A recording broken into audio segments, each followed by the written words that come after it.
O Chantada afronta este domingo unha saída moi complicada a Dubra, un equipo que se atopa só un punto por debaixo dos de Carolo e que en caso de derrotalo superaría os chantadinos.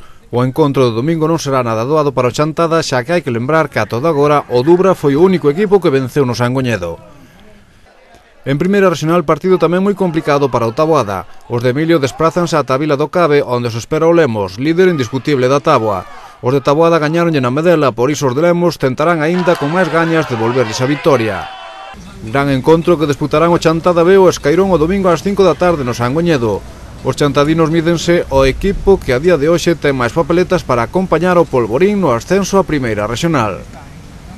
En terceira regional tamén gran partido mañá sábado no Sangoñedo ás 4 da tarde, onde se enfrontarán o Atlético Chantada e o Sarria.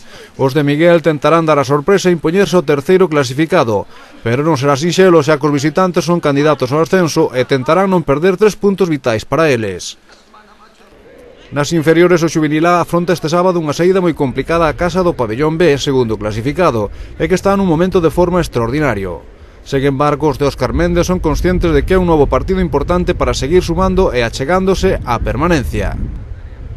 O Xuvenil B mídese o sábado ás 10:30 da mañá no Sangoñedo ao Cidade Ourense na penúltima xornada do primeiro grupo. Os de Rodrigo, que se atopan nun momento de forma extraordinario, buscarán prolongalo vencendo a outro dos rivais da zona baixa. Os cadetes comezan este sábado ás 4 da tarde no Barco ante o cadro Valdeorrés o grupo final.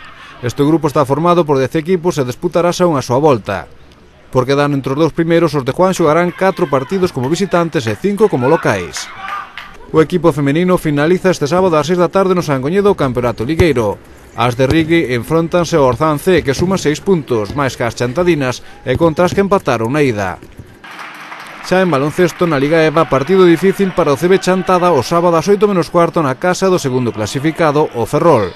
Os chantadinos necesitan gañar despois da derrota da xornada pasada co Salenxou na táboa. Agora están no 7º posto e as vitorias empezan a ser vitais para conservar a categoría.